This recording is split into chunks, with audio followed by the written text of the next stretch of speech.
¿Qué tal? Vamos a continuar con la síntesis del trabajo de psicoterapia de premisas. En el video anterior hablé de cómo se identifica la pauta de comportamiento, cómo se indaga sobre la evolución de la misma y acerca del entorno familiar donde se originó, donde se constituyó esta pauta o pautas de comportamiento que son el problema de nuestro paciente.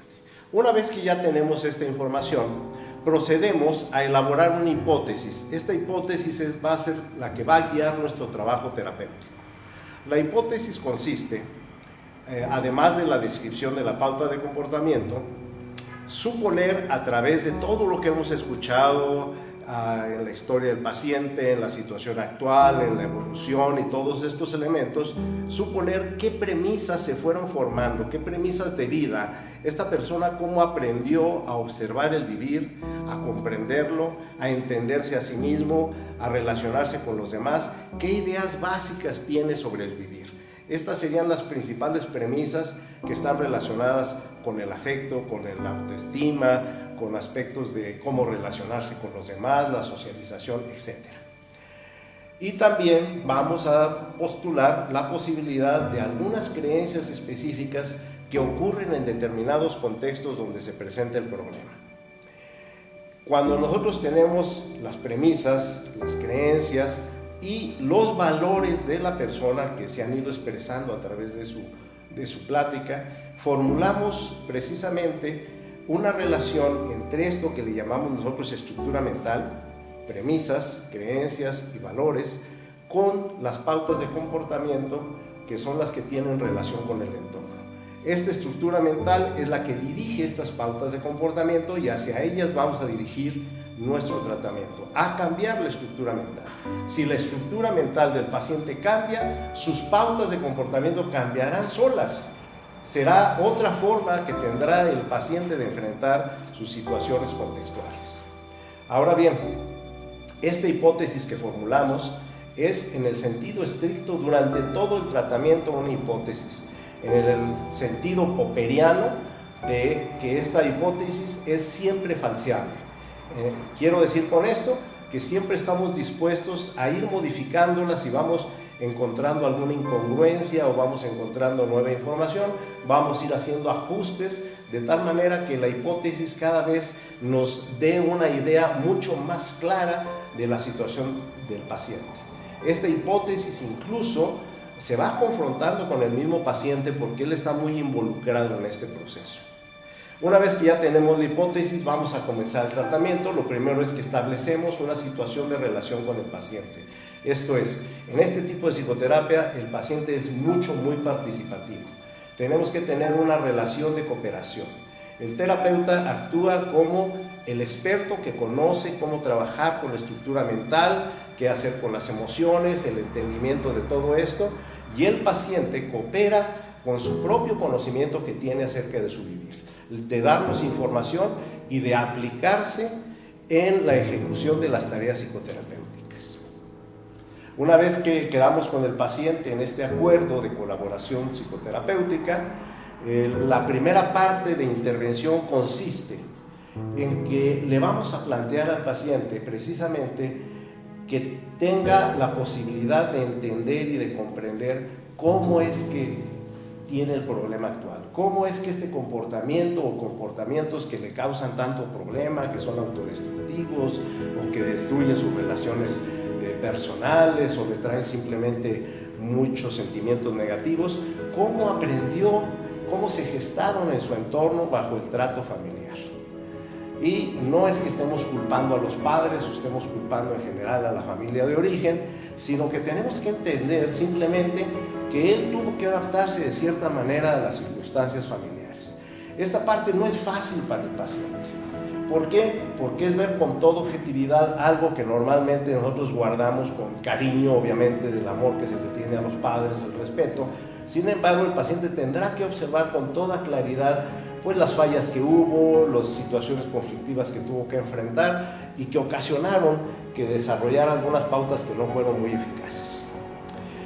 Esta situación de autocomprensión, aunque es difícil para el paciente, curiosamente resulta ser muy satisfactoria, dolorosa pero muy satisfactoria. ¿Por qué? Porque el paciente entiende que no hace el comportamiento anómalo o problemático que tiene con el afán de destruirse. Lo hace porque así lo aprendió, porque así se adaptó y porque de esa manera ha ido evolucionando en el tiempo. Entonces, con esto acaban muchos sentimientos de culpa. El paciente deja de justificarse porque ya entiende cómo fueron las situaciones que se gestaron. Ahora bien, esta primera frase, inclusive en algunas personas, tiene efectos terapéuticos muy profundos. A veces observamos pequeños cambios, pero a veces observamos también grandes cambios en esta capacidad de autocomprensión que provocamos, facilitamos en el paciente. Una vez que ya hemos cubierto esta fase, que el paciente está perfectamente en la comprensión de su problemática, de cómo se gestó, por qué es que pasa lo que pasa, vamos a proceder a la aplicación de una serie de técnicas que van dirigidas en primer lugar a cambiar las premisas, las ideas más generales que la persona tiene sobre su vivir y que precisamente dirigen su comportamiento actual. Para esto tenemos una serie de técnicas que le llamamos el protocolo de técnicas de premisas.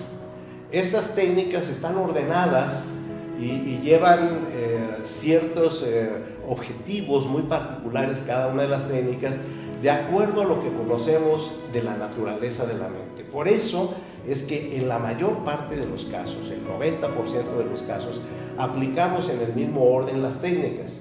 Sin embargo, esto no es de una manera mecánica, porque cada técnica se va ajustando a la particularidad y a la problemática del paciente. Estas técnicas funcionan en el sentido de ir cuestionando de manera muy profunda las ideas más básicas de la persona, de tal manera que estas ideas que se han convertido como en parte de su realidad, que incluso no son completamente conscientes, el paciente las vive como si así fuera su realidad, como si así fuera él. Estas ideas básicas van cambiando poco a poco a través de estas técnicas. Son técnicas, quiero decir, muy fuertes, muy cuestionadoras. La persona tiene inclusive en un principio reacciones fisiológicas muy fuertes. Sin embargo, casi de inmediato empieza a observar algunos cambios. Esto hace que, a pesar de que el paciente llega un tanto cuanto quejándose de que fue doloroso, que sufrió de algunas situaciones de malestares físicos, sin embargo, se da cuenta que está cambiando y el paciente se involucra perfectamente en el trabajo con esto. Aquí empieza una colaboración muy interesante donde el paciente le vamos dejando las técnicas, en un principio le cuestan trabajo, no está acostumbrado a hacerlas, son raras para él, ¿verdad? Sin embargo, va observando cambios y se va entusiasmando. Vamos avanzando con una serie de técnicas hasta de trabajar todas las premisas desde la infancia hasta la adolescencia. ¿Sí? En la adolescencia también se gestan algunas premisas importantes y entonces trabajamos hasta la adolescencia. Una vez que ya hemos trabajado con todo el protocolo, observamos qué tantos cambios ha tenido el paciente. Por lo general, el pasar por todo el protocolo provoca grandes cambios. En ocasiones se resuelve por completo el problema y ya podemos dar de alta al paciente. En otras ocasiones quedan algunos aspectos por resolver. Ahí tenemos toda una tecnología en donde trabajamos con creencias. Muchas de las creencias se resuelven al trabajar las premisas porque están vinculadas. Sin embargo, por algunas razones, a veces las creencias se mantienen vigentes, a pesar de que las premisas ya hayan sido de alguna manera invalidadas, y entonces procedemos a trabajar con muchas técnicas que tenemos de creencias que son aplicables a contextos muy específicos que vive el paciente, situaciones circunstanciales. Y entonces el paciente ya va resolviéndolas a través de estas técnicas y finalmente, si encontramos alguna otra cuestión que hacer, algunos ajustes, terminamos por resolver todos los aspectos problemáticos del paciente.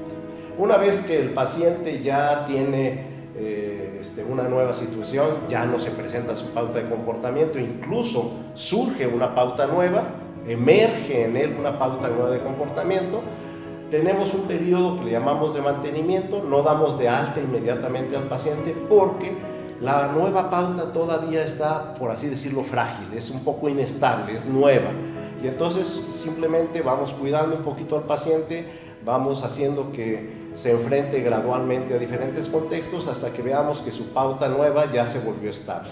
En este momento es cuando nosotros ya podemos estar seguros de que nuestro paciente ha superado el problema, tiene una nueva forma de comportarse y va a continuar con ella, porque puede enfrentar varios contextos.